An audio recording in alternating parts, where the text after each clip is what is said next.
Hello friends, welcome back my YouTube channel. Pregnancy symptoms के बारे में आज हम यहाँ पर बात करेंगे जो नहीं दिखाई देने चाहिए, यानी कि जो से हमारा फर्स्ट जो वीडियो बनी हुई है प्रेगनेंसी डेंजर टिप्स 1। अब यहाँ पर प्रेगनेंसी सिम्टम्स से क्या संकेत हो सकते हैं उसका दूसरा पार्ट होने वाला है, जिसमें आप बिना स्किप किए वीडियो को पूरा देखिए, क्योंकि पूरी जो जानकारी है वो आपके गर्भ में पल रहे बच्चे के लिए और आपके लिए जानना बहुत ज़्यादा ज़रूरी है कि आपको कौन से सिम्टम्स हैं जो नहीं दिखाई देने चाहिए प्रेगनेंसी के दौरान। क्योंकि सभी महिलाओं को प्रेगनेंसी के दौरान बहुत सारे सिम्टम्स होते हैं, किसी को कम होते हैं, किसी को ज़्यादा होते हैं, किसी के लिए बहुत ज़्यादा नॉर्मल रहते हैं, लेकिन किसी के लिए ये नॉर्मल सिम्टम्स ही बहुत बड़े खतरे के संकेत बन सकते हैं। तो आप वीडियो को पूरा ज़रूर देखिए, और कुछ क्वेश्चन हैं आपके, कुछ आपके साथ ऐसा होता है तो आप कमेंट्स बॉक्स में जाकर पूछ सकते हैं। जहाँ तक हमको लगेगा कि आप उसकी घर पर ही होम रेमेडीज़ कर सकते हैं तो हम बताएंगे, और साथ ही अगर बहुत ज़्यादा होते हैं तब तो आपको डॉक्टर को दिखाए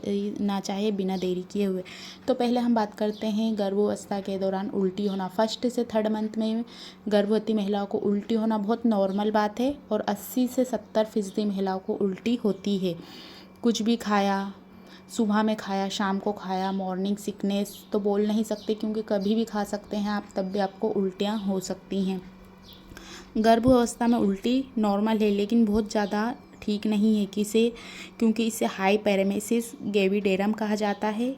इससे वज़न कम होना, डिहाइड्रेशन की कमी होना, शरीर में पानी की कमी होना, बच्चे का वेट नहीं बढ़ पाना, माँ का वेट नहीं बढ़ पाना, इसमें ये शामिल है। अगर आपको ज़रूरत से ज़्यादा उल्टियाँ होती, तुरंत जो भी खाया, आपकी पसंद की चीज़ भी खाई, जो पसंद नहीं थी वो भी खाया, तुरंत निकल गई, तो आप समझ सकते हैं कि आपको हाइपैरेमेसिस ग्रेविडेरम हुआ है, जो बिल्कुल ठीक नहीं है बच्चे के लिए, क्योंकि बच्चे को भी पानी पर्याप्त मात्रा में नहीं मिल पाएगा, पोषण नहीं मिल पाएगा, क्योंकि वो भी पानी की थैली के अंदर ही रहता है, तो आपके थ्रू ही उसको सारे पोषण मिलते हैं।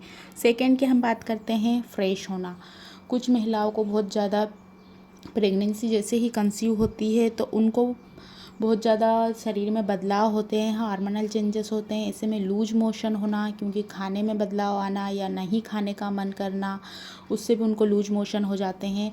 कॉन्स्टिपेशन हो जाता है, डाइजेशन सिस्टम वीक हो जाता है, जिससे बार बार उनको लूज मोशन की परेशानी होती है। इससे भी होता ये है कि आपके शरीर में पानी की कमी हो जाती है, जिससे आपका वेट नहीं बढ़ता है, बच्चे का वेट नहीं बढ़ता है, और आपको आगे जाके बहुत सारी चीज़ों को फेस करना रहता है। क्योंकि फर्टिलाइज एग के गर्भाशय की परत से जुड़ने के बाद जो HCG का उत्पादन है, यानी कि भ्रूण बनना, वो स्टार्ट हो जाता है, और आपके शरीर से ही पूरी पोषक तत्व लिया जाता है बच्चे के बनने के लिए।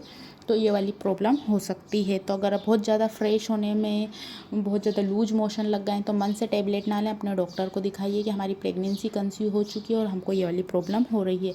घर पर आप क्या कर सकते हैं, लिक्विड की मात्रा को बढ़ा सकते हैं, ज़्यादा से ज़्यादा पानी पीजिए, ज़्यादा से ज़्यादा आप बनाना खा सकते हैं, जो आपके लूज मोशन को टाइट करेगा और आपको फ्रेश होने नहीं जाना पड़ेगा। साथ ही नेक्स्ट पॉइंट की बात करते हैं, सूजन। कुछ महिलाओं को पैरों पर, हाथों पर, चेहरे पर बहुत ज़्यादा सूजन आ जाती है, और सूजन आना थोड़ा सा नॉर्मल भी है। तो ज़्यादा सूजन आती है, आपको कभी ऐसा लगता है कि अचानक सूजन आ गई है, तो पैरों के नीचे पिलो रख सकते हैं, गुनगुने पानी में अपने पैरों को भिगो सकते हैं, जिससे आपको रिलीफ मिलेगा। थोड़ा उसमें नमक डाल लीजिए। अगर उसके बाद भी आपको बिल्कुल भी सूजन में अंतर नहीं दिखता है, कि सूजन उतरने का नाम नहीं ले रही है, और साथ ही आपको पैरों में, हाथों में, चेहरों में दर्द है, बोलने में आपको दिक्कतें आ रही हैं, तब आपको डॉक्टर को दिखाना चाहिए। और साथ ही कभी आपको हाई ब्लड प्रेशर की प्रॉब्लम है, तब तो आप बिना देरी किए डॉक्टर को दिखाइए, क्योंकि ये प्रीक्लैम्सिया बीमारी का सिम्टम्स हो सकता है। अब साथ में हम यूरिन में ब्लड प्रेशर और प्रोटीन का लेवल बढ़ जाता है, और बहुत ज़्यादा फ्लूइड इकट्ठा हो जाता है, इससे भी महिला को सूजन आ सकती है। नेक्स्ट पॉइंट की बात करेंगे हम, सर में दर्द होना। सर में दर्द होने के साथ साथ धुंधला दिखाई देना, चक्कर आना, आराम करने के बाद भी सर का दर्द बिल्कुल ठीक ही नहीं होना, बहुत ज़्यादा चिड़चिड़ापन आना, 12 से 13 घंटा आप बहुत ज़्यादा सो लिए, उसके बाद भी आपका सर में दर्द बिल्कुल ठीक नहीं हुआ, बहुत ज़्यादा नींद आना, उबासी आना, थकान लगना, ये भी प्रीक्लैम्सिया के सिम्टम्स है। इसको अवॉइड ना करें। प्रीक्लैम्सिया जब आप प्रेगनेंसी कंसीव करते हैं तभी वो उत्पन्न होता है, ऐसे वो नहीं रहता है, क्योंकि प्रेगनेंसी कंसीव के साथ कुछ चीज़ें ऐसी रहती हैं हॉर्मोन्स के साथ जो प्रेगनेंसी के दौरान ही होती है, नॉर्मली वो नहीं रहती हैं। तो आपको ऐसा हो तो तुरंत डॉक्टर को दिखाइए। नेक्स्ट और आखिरी पॉइंट की हम बात करते हैं दौरे उठना। ये प्रेगनेंसी के दौरान बहुत ज़्यादा खतरनाक हो सकता है बच्चे के लिए और आपके लिए। इससे बच्चे की डेथ भी हो जाती है कि महिला को अचानक बहुत ज़ोर से झटके आने लगे हैं, बहुत ज़्यादा उसको थरथरी आने लगी है, वो बहुत ज़्यादा काँपने लगी है और साथ ही उसको दौरे उठ रहे हैं। तो इससे बच्चे को भी परेशानी हो सकती है, साथ में महिला की भी जान को खतरा है। तो इस बात का ध्यान रखिए, तुरंत देरी किए बिना हॉस्पिटल चले जाइए। इसके साथ हमारा फर्स्ट हमने आप पार्ट बनाया था, उसमें पैरों में सूजन आना, पेट के निचले हिस्से में दर्द होना, चुभन होना, योनि से ब्लड डिस्चार्ज होना, इस पे बनाई थी। एक पॉइंट की और बात करूँगी जो महिलाओं में अक्सर देखा जाता है, पाइल्स यानी बवासीर, ना सहा जाए न किसी से कहा जाए। इसमें भी महिला को बहुत ज़्यादा फ्रेश होने में दिक्कत आती है, सूजन आने लगती है, फ्रेश होने में काफ़ी दिक्कत आती है और साथ ही ब्लीडिंग भी होती है, क्योंकि मस्से बाहर आ जाते हैं कुछ के और कुछ अंदर की तरफ रहते हैं।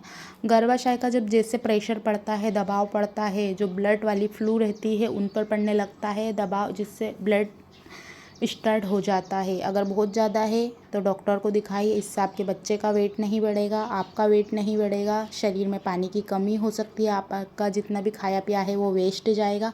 ऐसा होता है तो थोड़ा डॉक्टर को ज़रूर दिखाइए। आप कुछ घर पर होम रेमेडीज़ कर सकते हैं, जैसे आप फ्रेश जब आपको ज़ोर से आए तभी आप जाइए। बेवजह पैरों पर बहुत ज़्यादा देर तक ना बैठें, बहुत ज़्यादा उस पर प्रेशर ना डालें। आप कोकोनट ऑयल लगा सकते हैं, एलोवेरा जेल का उपयोग कर सकते हैं और साथ ही बहुत ज़्यादा देर तक ज़मीन में ना बैठें या बहुत ज़्यादा झुककर ना बैठें। 6 घंटे से ज़्यादा आपको बिल्कुल भी नहीं बैठना। इन बातों का ध्यान ज़रूर रखिए।